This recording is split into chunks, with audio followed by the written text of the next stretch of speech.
Greetings folks, Daniel Wickwire here and welcome back to Monster Bytes, where we discuss various facts and trivia about kaiju and monsters in all forms of media.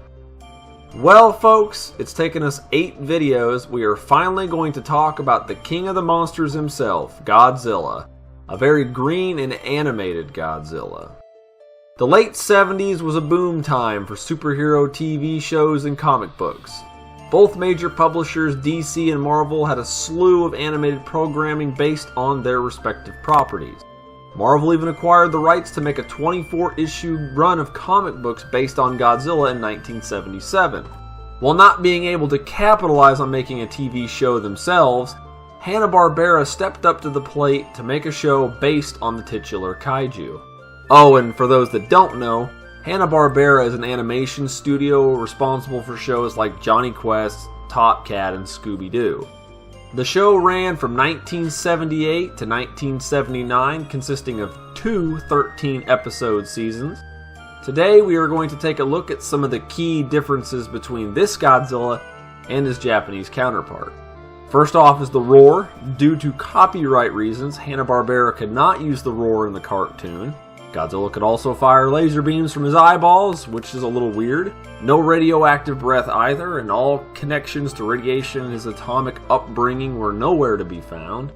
None of his typical rogues gallery was used either, which again goes to what rights they acquired for the show.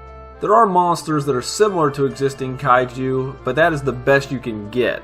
Hanna-Barbera added more comedic effects to the show as well, most of which came in the form of Godzuki, a Minya-esque monster that I find even more annoying than the monster he's actually based on. Heck, even the little guy even shoots smoke rings and everything. Also, obviously Godzilla is supposed to be gray, not green, so there's another difference for you. There are more differences in the show, but I think you guys get the idea. While the show isn't perfect, it does have its charms. Growing up, I remember watching this show just because it wasn't easy to watch Godzilla-related content back then. This would be the only animated Godzilla TV show until 1998. You can still get the show on DVD, but they can be a little bit hard to find. You can get it in digital format, likely be able to stream it as well. Sadly, only the first season has ever been available on home video for reasons I'm not entirely sure of. But this is starting to sound too much like an episode of KMR, so let's end it here. I'd like to do more videos about different versions of Godzilla and other kaiju. But what do you guys think? Have you ever seen the 70s Hanna-Barbera Godzilla? What do you think of it? Leave your comment below and maybe a suggestion of what you would like to see in the next video. Don't forget to check out the KMR Facebook page and my Twitter account to keep up with news on this channel. I'll put links in the description below.